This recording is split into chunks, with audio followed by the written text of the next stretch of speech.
Hey guys, and welcome back to my channel. In today's video, I'm going to be recreating a negative space rainbow stripe mani that I did last year with some nail art stickers, except this time I'm going to be using some striping tape and some rainbow polishes. So without further ado, let's go ahead and get on into the tutorial.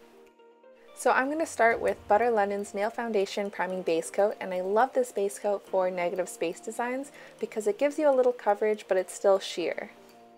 And because I'm using some striping tape, I'm going to apply one coat of a fast drying top coat. And then I'm going to apply 3 pieces of 1mm striping tape vertically down my nail.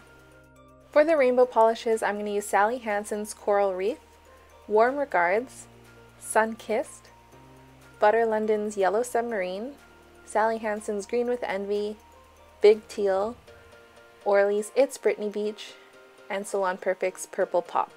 On my index finger, I'm going to start with the pink and the red polishes, and I'm going to use a detail brush to fill in those lines in between the striping tape. And then I'm going to use a pair of tweezers to remove the striping tape. On my middle nail, I'll move on to the orange and yellow polishes, and just remember to remove the striping tape as soon as possible before letting the polish completely dry.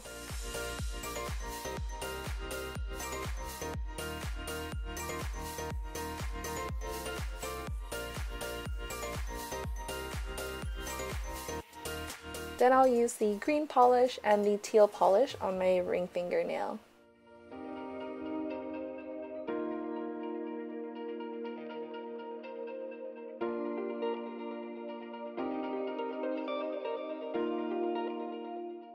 And finally, I'll use the blue and the purple polishes on my pinky nail.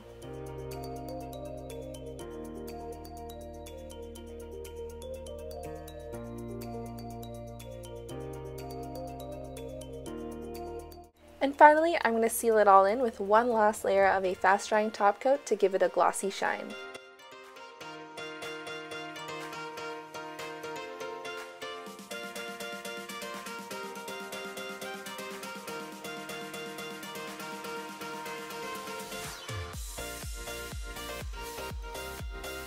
So that is all for this very simple and minimalistic rainbow design. If you want to see how I did this same design using some nail art stickers, I posted a tutorial on my Instagram account, and I'll leave a link down in the description box below. Anyways, that's all for today's tutorial. I hope you enjoyed watching it. If you're new to my channel, I do swatches, reviews, and nail art tutorials just like this one. So if you enjoyed watching it, consider giving it a thumbs up and subscribing to my channel. If you recreate this design, I would love to see it, so be sure to tag me on Instagram at caramellogram. But that's all for today, and I'll see you guys next time. Bye!